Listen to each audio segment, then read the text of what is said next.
요즘 우리 교회 아이들과 사사기 말씀을 토요일마다 보고 있습니다. 말씀을 보면서 사사기에서 어떠한 일들이 벌어졌었고 이런 일들을 통해서 하나님을 믿고 하나님을 섬기는 것이 얼마나 중요한지를 사사기 말씀을 통해서 배우게 됩니다. 여러 가지 사건들을 바라봤을 때 진정 우리 살아가는 모든 모습들과 너무나도 닮았다라는 생각이 들었어요. 이 백성들이 죄에 빠질 때, 여러분들, 백성들은 언제 죄에 빠지는지 아십니까? 백성들이 죄에 빠지는 그 타이밍, 그것은 편할 때, 은혜가 넘쳐날 때, 그럴 때 죄에 빠지게 되더라고요. 우리의 신앙생활 속에서도 언제 우리의 신앙생활 속에서 조심해야 될까요? 편할 때, 아무 일 없을 때, 은혜가 넘칠 때, 그때가 가장 은혜로운 시간이라는 것입니다. 그렇지만 그 은혜로운 시간을 누가 가장 싫어하겠습니까? 사단이 싫어하는 것이죠. 그래서 사단이 우리로 하여금 편하고 안전하고 기분이 좋을 때 우리를 넘보고 우리를 넘어뜨리려고 하는 것입니다. 교회를 가는 차를 타고 가고 있습니다. 차를 타고 가고 있어요. 이제 그러다가 교회에 살짝 늦습니다. 살짝 늦을 것 같아서 이 차를 타고 가다가 빨간불인데도 불구하고 늦을 것 같아서 예배에 늦을 것 같아서 빨간불에 지나가다가 다른 차와 오토바이와 부딪히게 되죠. 그러면은 어떻게 합니까? 내가 사람을 쳤구나. 내가 큰일 났구나. 이런 마음이 듭니다. 그러면서 우리는 어떤 생각이 듭니까? 사고 났을 때 누구나 다 똑같은 생각을 할 것 같아요. 저도 사고 났을 때는 언제나 이 생각을 해요. 5분 전으로 돌아갔으면 5분 전으로만 돌아갔어도 내가 그때 그 생각만 안 했어도 내가 그때 딴 생각만 안 했어도 내가 그때 겸손했다면 내가 그때 경솔하게 행동하지 않았다면 사고가 나지 않을 텐데 이런 생각을 가끔 하죠. 운전하시는 분들은 다들 공감하실 거라고 생각이 듭니다. 우리의 인생도 마찬가지입니다. 우리가 살아가는 데 있어서 내가 당장 지금 평안한 이 날을 누리고 있을 때 나에게 갑자기 사건이 생겨나게 됩니다. 갑자기 집이 기울게 되고 갑자기 어려움이 나에게 닥치게 됩니다. 그럴 때 무슨 생각합니까? 여러분들은 어떤 생각합니까? 갑자기 어려움이 닥쳤을 때 무슨 생각 가장 먼저 해야 됩니까? 내가 하나님 앞에 무엇을 잘못했을까를 먼저 생각해 봐야 되겠죠. 나에게 평범한 하루를 허락하여 주신 것은 여러분들 은혜가 가득하기 때문인 것입니다. 은혜가 가득하기 때문에 평범한 하루가 우리에게 주어진 것이에요. 그렇지만 그 은혜가 잠시라도 끊어진다면 우리는 그 평범한 하루가 우리에게 주어지지 않는다는 것을 생각해 봐야 될 것입니다. 오늘 당장 우리가 밖에 나갔다가 차 사고가 날지 아니면 정말 이따가 국수를 먹다가 죽게 될지 우리는 어떠한 순간에도 내가 어느 길로 가게 될지 모르는 것입니다.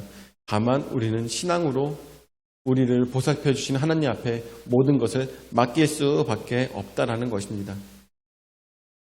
그것이 바로 믿음이고 그것이 바로 진정 사사기 말씀을 통해서 보게 되었던 우리의 인생의 어떤 메커니즘, 하나님과 하나님을 섬기는 자들의 어떤 메커니즘과처럼 이렇게 맞물려서 돌아가는 그런 모습이라는 것이죠. 오늘 말씀을 통해서 하나님을 섬기는 우리의 모습, 그것을 조금 더 자세하게 한번 들여다봤으면 좋겠습니다. 오늘 말씀의 제목은 죄인을 부르시는 예수님이란 제목으로 말씀을 생각해 보도록 하겠습니다. 보통 교회 다니지 않는 사람들이 굉장히 잘못 생각하고 있는 것이 있어요. 무엇이냐?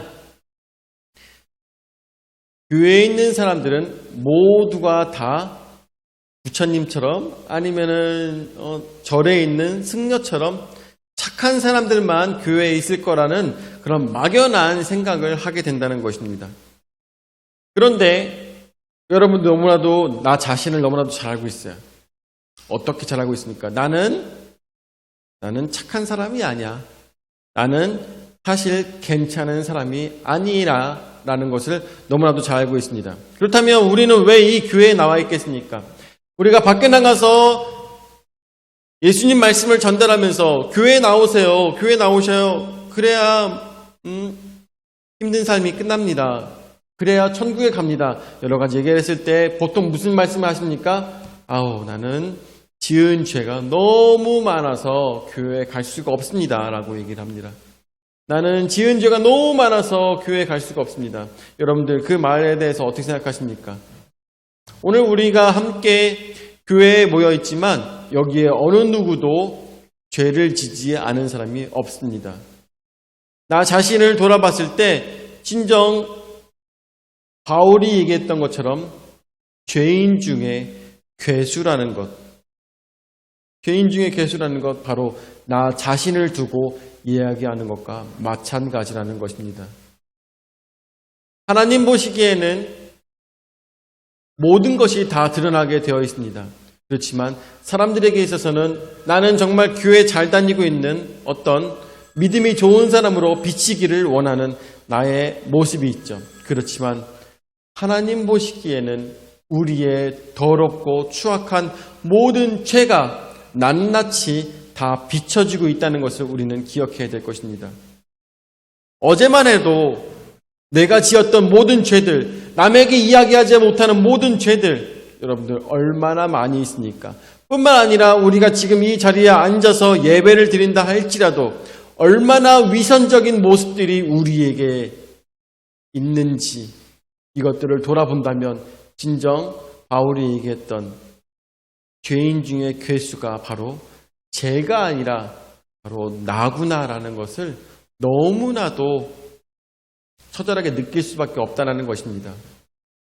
그런데 오늘 말씀에 보니까 이런 사람들을 찾고 있는 분이 오늘 말씀에 나타나고 있습니다.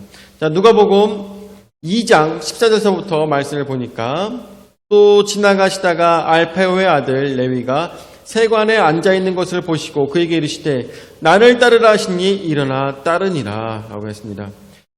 그래서 첫 번째로 마태를 부르시는 예수님입니다. 뭐지? 이런 차가 지나간 적이 없었던 것 같아. 우석이 한번 볼래? 뭐야? 농기구가? 오늘 오셨나 보네요. 그죠? 여기 하필 이 시각에 네. 마태를 부르시는 예수님입니다. 여기 오늘 말씀이 나오고 있는 것처럼 알페오의 아들 레위가 세관에 앉아 있는 것을 보시고 그에게 이르시되 나를 따르라 하시니라고 했습니다. 알페오의 아들 레위가, 이 사람은 통상 우리가 알고 있는 마태라고 알고 있습니다. 이 사람의 이름은 레위였지만 이 사람은 레위는 본명이고 마태라는 이름, 그 이름의 뜻은 하나님의 선물이라는 뜻인데 그것이 마태라는 이름은 아마 사도명이었을 것입니다. 이가 지금 이고 있는 가버나움이라는 곳은 어떠한 곳이냐면 가로로는 로마와 바닷가와 로마까지 이어지는 그런 어떤 해상 경로가 될 수 있는 그런 길이 있고, 세로로는 메소포타미아 문명과 또한 애굽을 잇는 그런 그 중간에 있는 곳이 바로 이 가버나움 그쪽 길입니다. 이 당시에 세리로서 세금을 모으는 자들이 있었는데, 첫 번째로 세금을 모으는 사람들은 세금을 모아서 이 각각 사는 가정들에게 세금을 모아서 로마에 가져다 주는 그런 역할을 하는 사람들이 있었는데, 또 다른 세리인 두 번째 세리는 그 길목에 앉아서 또한 이 문을 지나가는 사람들에게 세금을 받는, 통행세를 받는 그러한 세리가 있었습니다. 첫 번째 세리는 돈을 모아서 각각 가정들에게 돈을 모아가지고 로마에 가져다 주는 사람도 적의가 없었어요. 얼마를 모아야 된다라는 그런 정확한 몇 프로를 모아야지만 된다라는 정확한 어떤 수치가 없었습니다. 그렇기 때문에 로마에서 원하는 금액만 갖다 주면 되는 것이었어요. 그런데 로마에서 갖다 주는 금액만 모으다 보면은 가끔 어떤 일이 있을까요? 가끔 생각했던 것보다 돈이 더 모이거나 아니면 덜 모이거나 이런 일들이 발생할 수 있을 것입니다. 제가 예전에 피영민 교수님 수업을 들은 적이 있었어요. 피영민 교수님 수업을 딱 들으러 가서 그때 교수님께서 갑자기 저한테 말씀하셨습니다. 뭐라고 말씀하셨냐면, 야, 너 앞에 앉아 있으니까, 저는 언제나 앞에 앉아 있거든요. 앞에 앉아 있으니까 네가 내가 주는 프린트물을 가지고 가서 책을 만들어라. 그리고 그 책을 만든 것을 가지고 학생들에게 나눠주거라. 그리고 학생들에게 그 책값을 받으면 된다. 그래서 네가 계산을 해가지고 맞는 돈을 네가 받으면 된다라고 얘기를 하시더라고요. 그래갖고 피영민 교수님께서 말씀해 주셔갖고 제가 그 프린트물을 가지고 가서 이 침신대에는 저기가 있었어요. 책을 만들어주는 그런 곳이 있었습니다. 그래서 다 스프링 제본을 만들고 그렇게 해서 책을 만들었어요. 거기 있는 학생들이 80명이었습니다. 그래서 저는 이 수강 신청 기간 동안에 있었던 학생들을 개수를 생각해갖고 사람 수를 생각해가지고 80권의 책을 만들어서 다음 수업 시간에 갖고 왔습니다. 그리고 그 수업이 시작하기 전에 거기서 책을 팔고 있었어요. 자, 여기 보니까 책을 만들 때 계산을 해보니까 이거는 책을 만들 때 가격을 보니까 5,000원씩 받으면 되겠구나 라고 생각하고 이야기했습니다. 자, 이거 5,000원씩 사가면 돼 라고 친구들에게 얘기하면서 5,000원을 나눠주고 있었어요. 그런데 웬걸 80권을 주문을 했는데 시간이 가까이 오고 있는데 수업 시간에 가까이 오고 있는데 한 20명 정도밖에 사가지 않는 거예요. 그럼 어떻게 해야 돼요? 어떻게 해야 돼요? 60명 정도의 그 돈을 제가 다 물어야 되는 거잖아요. 책은 샀으니까. 수업은 안 들어봤고. 그래가지고 저도 급한 마음에 어떤 마음이 있었냐면, 어쩔 수가 없구나. 어쩔 수가 없다. 원래 5,000원 받았어야 되는데 5,500원씩 받을 수밖에 없구나. 얘들아, 지금부터 사는 사람은 5,500원이야. 그렇게 얘기했어요. 그래서 친구들이 군말 없이 그냥 오는 친구들이 5,500원씩 그 책을 사갔어요. 근데 수업을 시작할 때쯤 되니까 어떻게 했을까요? 다 팔렸어요. 나 이게 책이 다 팔릴 줄 몰랐는데 생각지도 못하게 제가 어떤 부당 이득을 챙긴 사람이 돼버린 거예요. 어떻게 해요? 그래서 친구들한테 500원씩 다시 나눠주기도 굉장히 애매한 상황이었어요. 이거 어떡하지? 다 하고 났더니 제가 챙긴 부당 이득이 약 45,000원 정도가 됐어요. 그래가지고 이거 어떡하지? 굉장히 고민이 많이 됐습니다. 친구들에게 나눠주면 이것도 이거대로 욕먹을 것 같고 그렇다고 내가 다 가지면 이것도 이거대로 욕먹을 것 같고 이런 생각이 들더라고요. 그래서 무슨 생각이 했냐면 그냥 좋은 게 좋다고 나만 입 쏙 닫고 교회에다가 헌금하자 라고 생각했어요. 그래서 헌금을 45,000원을 했습니다. 제가 갖지 않고 45,000원 헌금했어요. 저는 부당 이득을 챙겼지만 그것이 저에게 인생에 있어서 커다란 교훈이 됐어요. 이럴 수도 있구나 라는 생각이 들더라고요.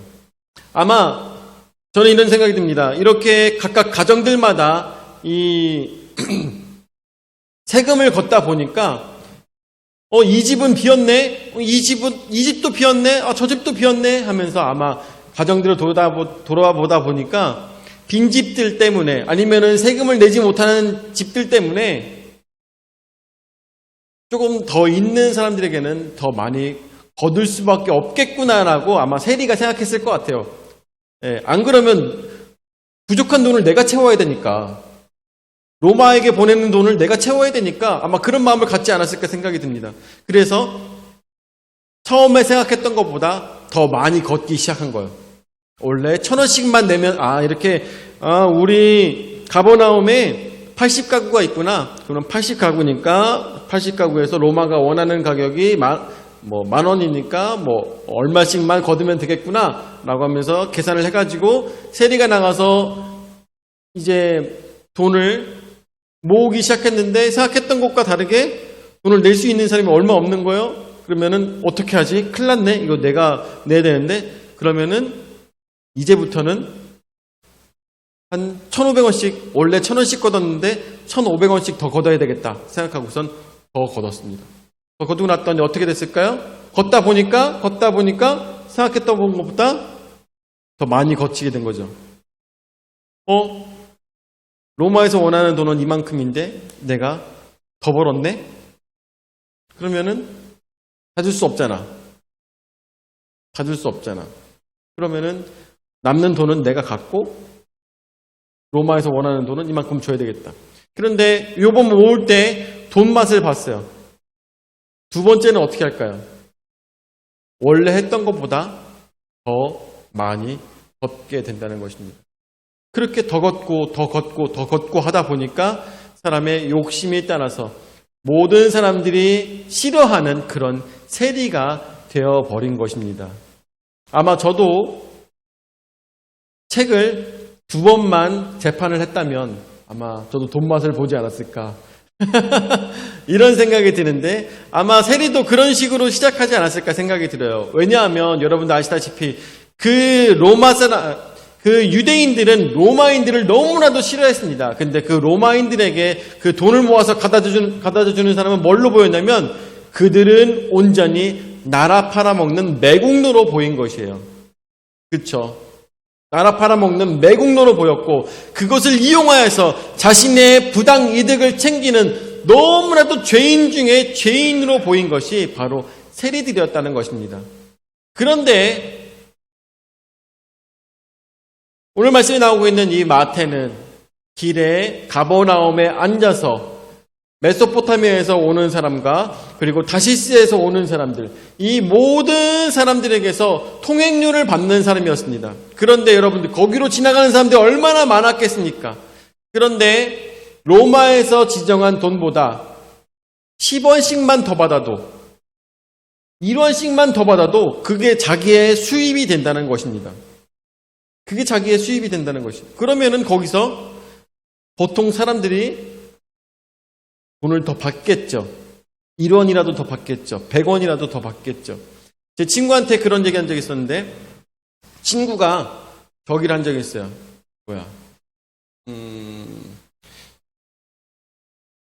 군생활 대신에 경찰로 하는 거 있죠? 군경을 한 친구가 있었어요. 야, 너 군경하는 동안에 사람들에게 딱지 좀 많이 끊어봤었니? 그랬더니 딱지 많이 끊어봤다는 거예요. 딱지 엄청나게 자기 군생활 하는 동안에 엄청나게 끊어봤다는 거예요. 그래. 근데 그거보다 더 끊을 수가 있었겠어? 그랬더니 하려고 하면 더 끊을 수도 있지. 그런 식으로 얘기하더라고요. 그러면서 만약에 이 세상의 모든 잘못된 그런 잘못된 것들을 바로잡기 위해서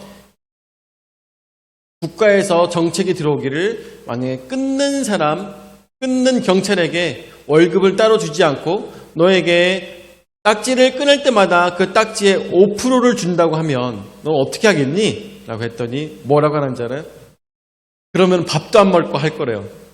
밥도 안 먹고 자기는 그 5%를 얻기 위해서 계속 거기서 딱지를 끊을 거라고 하더라고요. 왜냐하면 거기는 딱지를 아무리 끊어도 사람들이 계속 딱지를 끊으러 계속 오거든요. 뿐만 아니라 여기서 더 이상 할 게 없으면 다른 곳을까지 가서 딱지를 끊는다고 합니다.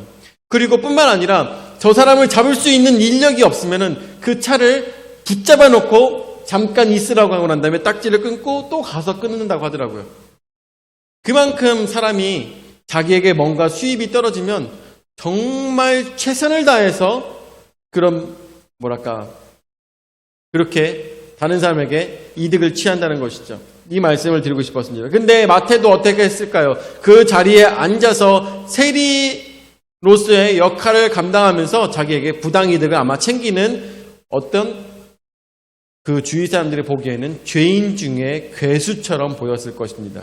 정말 나라 팔아먹는 자, 그리고 매국노, 너무나도 미운 사람, 그런 사람으로 낙인이 찍혔을 것입니다. 그런데 그 사람을 어떻게 예수님께서 부르고 계신 것입니다. 히터 좀 꺼줄래? 예수님께서 부르십니다. 그런데 이 예수님의 부르심을 듣고 레위인은 어떤 결정을 했습니까? 집에 가서 좀 생각 좀 해볼게요. 고민 좀 해볼게요. 이거 모르겠는데요. 그냥 가보세요. 일단 가보신 다음에 생각을 하고 난 다음에 쫓아가든지 제가 그렇게 하도록 하겠습니다. 이러한 말을 한 것이 아니라 그 자리에 있는 모든 것들을 내려놓고 예수님을 쫓았다는 것입니다. 이것은 정말 대단한 사건이에요. 왜인지 아십니까? 여러분들, 유대인들이 아무리 싫어하는 그 직장을 갖고 있다 하더라도, 세리의 직장을 갖고 있다 하더라도 사실은 우량 직장이에요, 여러분들. 정말 많은 사람들이 부러워하는 직장이었습니다. 그런데 베드로는 사실 업으로 살다가 그 그물을 내려놓고 예수님을 쫓았습니다. 나중에 예수님을 안 쫓을 때는 다시 그물 가지고 업으로 살아갈 수가 있어요. 그렇지 않겠습니까? 그런데 레위는 어때요? 마태는 어때요? 마태는 다시 직장에 복귀할 수가 있을까요? 못합니다. 그 자리는 아마 또 돈 많이 벌고 싶어하는 어떤 사람에 의해서 그 직장은 아마 다른 사람으로 채워지게 될 것입니다. 그럼에도 불구하고 마태에게는 예수님을 만난 이 사건이 일생이 때에 가장 중요한 사건이었다는 것입니다. 오늘 이 말씀을 드리고 싶었던 것이에요. 모든 상황들이 예수님을 만난 마태가 가지고 있었던 모든 그 죄의식과 너무나도 힘든 그 상황, 여러분들 물질적으로는 넘쳐 흐른다 할지라도 자신의 마음에 채워지지 않는 무언가 있었던 것입니다. 그것을 채우고자 예수님을 쫓았다라는 것입니다. 한 번의 부름에 응답하고 나아갔다라는 것입니다. 무엇을 두고? 모든 자신의 직장과 자신의 삶과 자신의 먹을 것과 자신의 모든 인컴을 두고 다 버려두고 이 세상에 자기가 세웠던 모든 것들, 자기가 이룩했던 모든 것들을 다 버려두고 예수님만 쫓았다라는 것입니다. 15절 말씀 보도록 하죠. 15절 말씀에 그래서 너무나도 기뻤습니다. 자신의 삶이 변하게 된다. 내가 가지고 있었던 모든 죄들을 다 벗을 수 있는 이 중요한 순간이 왔구나 라고 하면서 친구들에게도 자랑하며 많은 친구들에게 얘기합니다. 나 예수님이 나를 제자로 부르셨어. 친구들아, 오늘 우리 집에서 잔치를 벌일 테니까 함께 밥 먹으러 가자 하면서 예수님과 친구들과 함께 그 마태의 집에 함께 모이게 된 것입니다. 그래서 15절 말씀에 그의 집에 앉아 잡수실 때 많은 세리와 죄인들이 예수와 그의 제자들과 함께 앉았으니 이는 그러한 사람들이 많이 있어서 예수를 따름이러라 라고 했습니다. 여러분들, 거기 있는 많은 세리들이 자신이 얼마나 추악하고 자신들의 얼마나 커다란 죄의식에 삼켜 있었는지 예수님이 부르지 않았는데도 불구하고 거기에 함께 예수님 앞에 모여서 예수를 따름이더라 라고 했습니다. 그러한 사람들이 많이 있어서 예수를 따름이더라 라고 했습니다. 여러분들, 진정 우리는 죄와 함께 영원히 살 수 없는 것을 반드시 깨달아 알아야 될 것입니다. 죄와 함께 살아갈 수는 없습니다. 오로지 예수 그리스도와 함께 살아가는 여러분들 되시기를 바랍니다. 두 번째로, 그런데 이것에 대해서 지적하는 자들이 있었습니다. 사회적으로 바른 자들입니다. 16절 말씀에 보니까 바리새인의 서기관들이 예수께서 죄인 및 세리와 함께 잡수시는 것을 보고 그의 제자들에게 이르시되 어찌하여 세리 및 죄인들과 함께 먹는가? 라고 이야기하고 있는 것입니다. 이 바리새인의 서기관들이라고 했습니다. 바리새인들 중에서도 서기관인 자들, 이들은 뭐하는 사람들입니까? 세상 사람들에게 하나님의 말씀을 전달하고 또한 뿐만 아니라 법률을 전달하는 그런 판사, 검사, 변호사, 이러한 사람들이라고 볼 수 있는 사람이에요. 그런데 그 사람들이 생각하길, 뭐야? 저 예수라는 사람이 메시아라고 소위 얘기하는 사람 아니었어? 이 세상을, 이 이스라엘을 구원할 구원자가 아니었는가? 그런데 저 사람이 하는 행보는 죄인들과 함께 식사를 하네? 도저히 말도 안 되는 것이었어. 도저히 말도 안 되는 것이었어. 저 사람이 성자라면, 진정 깨끗한 사람이라면 깨끗한 사람들과 함께 동류해야 되는 것이 아니냐. 저 사람이 진정 이 세상을 구할 자라면 세상을 구할 자들과 함께 동류해야 되는 것이 아니냐. 그런데 오늘 보고 있는 이 예수라는 자는 왜 매국노들과 함께 식사를 하고 있는 것이냐라고 바리새인들, 이 서기관들은 생각하며 많은 사람 거기서 같이 수군수군 거리고 있었다라는 것입니다. 이 바리새인과 서기관들은 어떤 사람들입니까? 이 사람들은 사회적으로 굉장히 존경받는 사람이었습니다. 여러분들, 우리 자식들이 나중에 커가지고 공부 잘해서 뭐가 되길 바랍니까? 판사, 검사, 변호사라고 되기를 원하고 있죠. 근데 며칠 전만 해도 사건이 터졌어요. 자신이 변호사라는 것을 이용하여서 자식이 행하였던 언어적 폭력들을 오히려 아들을 올바르게 가르친 것이 아니라 자신이 갖고 있었던 법적 지식으로 아들을 보호하고 있었던 그런 사건이 발생도 했었는데, 마치 이런 것처럼 이들은 사회적으로 굉장히 존경받고 추앙받는 자들이었지만 이것을 즐기며 사람들을 업신여기고 있었다는 것을 짧은 말씀 속에서 우리가 볼 수가 있는 것입니다.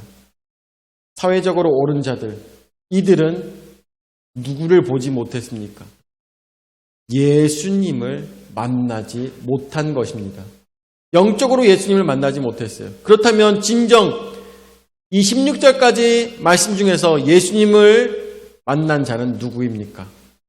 바로 자신이 죄인이며 자신이 죄인 중에 괴수라고 느끼고 있는 자들, 죄의식에 똘똘 뭉쳐서 어떻게 하면 이 죄의식에서 벗어날 수 있을까 갈급한 자들이 예수 그리스도를 만날 수 있다라는 것입니다.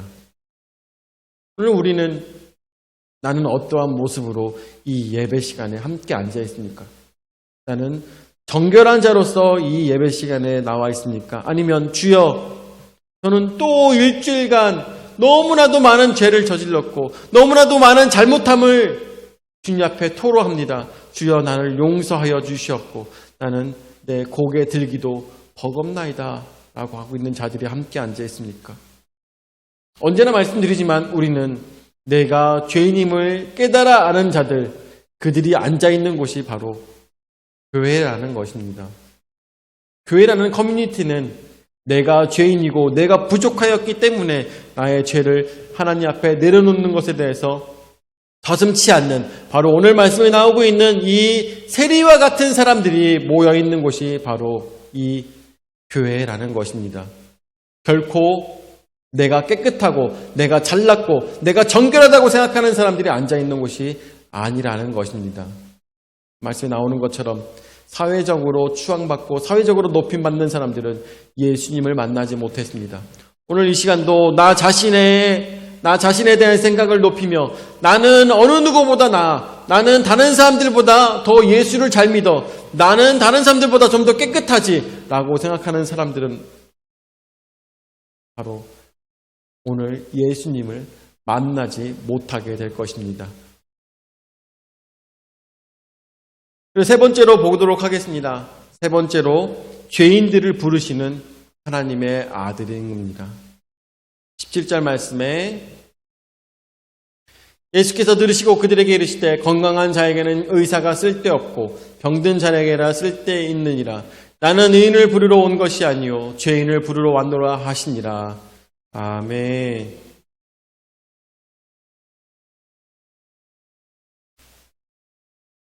지호야, 지호 혹시 요즘 다이어트 중이니? 아니야? 잘 먹고 있어? 우리 지민이는 다이어트 중이니? 아, 그렇지. 저 말이 듣고 싶어서 하는 얘기예요. 여러분들 보시기에 지민이가 다이어트가 필요합니까? 필요하지 않습니까? 네? 그쵸. 안 필요합니다. 안 필요해요. 지민이는 다이어트가 필요하잖아요. 그런데 다이어트가 필요한 사람은 저 같은 사람이겠죠. 저 같은 사람, 뚱뚱한 사람들. 그런데 뚱뚱한 사람들은 저 같은 사람은 다이어트 열심히 합니까? 열심히 안 하죠. 열심히 안 합니다. 최선을 다하지 못합니다. 그런데 지민이처럼 정말 필요 없는 사람들이 다이어트 한다고 맨날 이렇게 운동하고 밖에 나가서 뛰어다니고 밖에 나가서 이거 하고 막 운동하고 에어로빅 가가지고 막 춤추고 하는 사람들 보면은 다들 근육질에다가 그리고 날씬한 사람들이 가서 다이어트를 한다는 것이죠. 다이어트가 진짜 필요한 사람들은 가만히 있는데. 그렇죠? 자, 그렇습니다. 자, 그런데 여기서 보니까 예수님께서 말씀하시는데 건강한 자에게는 의사가 쓸데없다고 예수님께서 말씀하십니다. 건강한 사람들은 예수님을 찾을 필요가 없어요. 그런데 건강한 사람들은 어떻게 해요? 더 건강하기 위해서 매일매일 운동하고 매일매일 영양제 챙겨 먹고 매일매일 그렇게 활력 넘치는 하루를 살기 위해서 노력한다는 것입니다. 그런데 오히려 병든 사람들은 어떻게 합니까? 아우, 오늘 내가 허리가 너무 아파서, 아우, 오늘 내가 다리가 너무 후달거려서, 내가 오늘 머리가 너무 어지러워서 그냥 집에 가만히 누워 있어야 되겠어 라고 한다는 것입니다. 예수님은 어떤 사람들을 위해서 왔다는 것입니까? 착한 사람들을 위해서 오셨습니까? 예수님께서는 착한 사람들을 위해서 오셨어요? 천국에 들어갈 만한 사람들을 위해서 오신 것이 아니라 천국에 못 들어갈 만한 사람들을 위해서 오신 거예요. 그게 누구예요? 바로 나 같은 사람. 죄인 중에 괴수인 사람. 내가 부족함을 느끼고 있는 사람. 내가 연약함을 너무나도 알고 있는 이 사람들을 위해서 예수님께서 오셨다는 것입니다.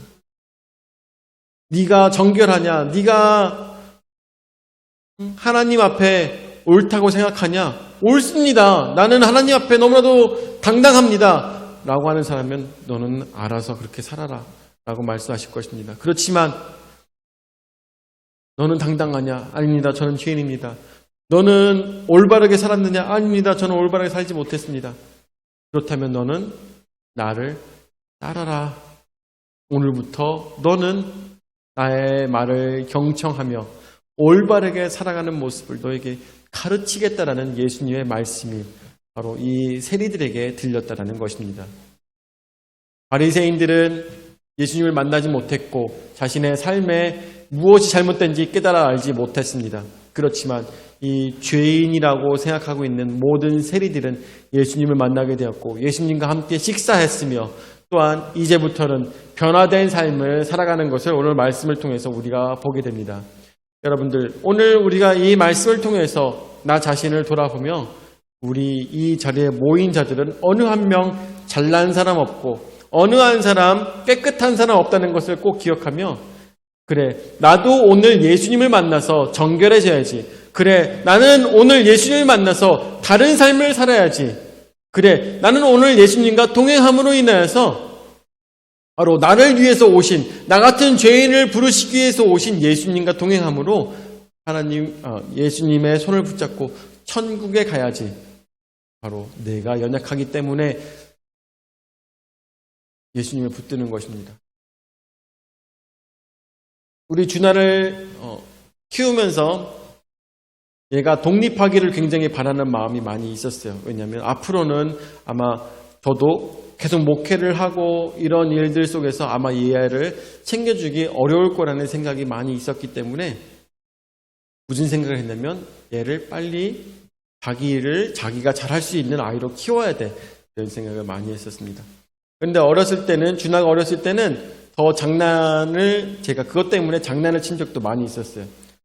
무슨 장난을 쳤냐면 한 5살, 6살 때 같이 산책을 손 붙잡고 하다가 손을 놓고 막 뜁니다. 그럼 어떻게 해요? 6살 정도 되는 준하가 어떻게 할까요? 막 소리 지르면서 쫓아갑니다. 막 소리를 가면서 쫓아가요. 아빠를 쫓아갑니다. 그 영상이 지금도 남아있는데 제가 여기 양촌 사구 쪽 그쪽 길에서 준하랑 같이 손 붙잡고 가다가 준하 손을 놓고서 막 달려간 적이 있어요. 달려가면서 핸드폰으로 막 찍었어요. 준하가 막 울면서 쫓아오는 걸. 그래서 막 쫓아가면서 저는 막 웃으면서 뒤로 도망가고 있고 준하는 막 쫓아오고 있었어요. 여러분들, 이 아이는 뭐라고 생각했을까요? 나는 너무나도 연약해.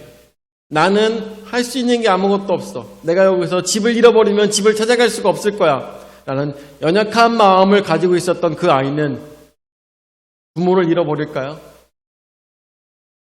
부모를 절대로 잃어버리지 않을 것입니다. 그렇지만 나는 오늘 집을 찾아갈 수 있어. 나 여기 좀 신경 좀 써봐야 되겠는데, 여기 꽃 좀 봐야 되겠는데, 나 단 것 좀 신경 써봐야 되겠는데, 이런 마음을 갖고 있다면 그 아이는 10살이 돼도 집을 못 찾아올 겁니다. 부모를 잃어버리게 될 것이에요. 우리 신앙생활도 마찬가지입니다. 내가 잘났고 내가 잘할 수 있다라고 믿는다면 우리는 나의 길을 잃어버리게 될 것입니다. 오늘도 나는 나의 길을 잃어버리게 될 것이에요. 그렇지만 하나님만 섬기며 살아가는 자에게는 하나님만 찾는 자, 하나님 어디 계십니까? 하나님 나에게 말씀하여 주시옵소서. 하나님 나는 하나님만 붙들겠습니다 라는 마음으로, 간절한 마음으로 하나님만 찾으며 살아가는 사람들은 절대 길을 잃어버리지 아니하고 그 하나님 손을 꼭 붙들고 집에 돌아가게 된다는 것입니다. 오늘 말씀을 우리가 생각해보면서 나는 죄인인 것을 깨달아서, 나의 연약함을 깨달아서 예수님만 붙드는 자가 되어야 되겠습니다. 나는 오로지 나의 강함과 나의 올바름을 자랑하는 자가 아니라 나의 연약함을 자랑할 수 있는 그런 신앙인들이 되시기를 예수 그리스도로 축원을 드립니다. 아멘. 사랑의 주님, 은혜와 선을 감사를 드립니다. 오늘도 저에게 귀한 은혜의 말씀을 허락하여 주셔서 말씀으로 깨달을 수 있도록 인도하여 주심을 감사를 드립니다. 진정 예수님께서는 올바른 자들 위해서 온 것이 아니라 병들고 힘들고 연약한 자들을 위해서 오신 예수 그리스도인 것을 오늘 저희가 보게 됩니다. 주여, 세상에 어느 누가 자신을 올바르다고 얘기할 수 있겠습니까? 모든 사람들이 죄인입니다. 모든 사람들이 연약합니다. 어느 누구도 예수님이 필요하지 않은 사람은 한 명도 없는 것을 오늘 생각하며 주여, 오늘도 우리의 부족함을 인정하고 주님만 따르는 아름다운 선량한 주님의 백성들 될 수 있도록 인도하여 주시옵소서. 감사를 드리며 사랑이 많으신 예수님의 이름으로 기도드립니다. 아멘.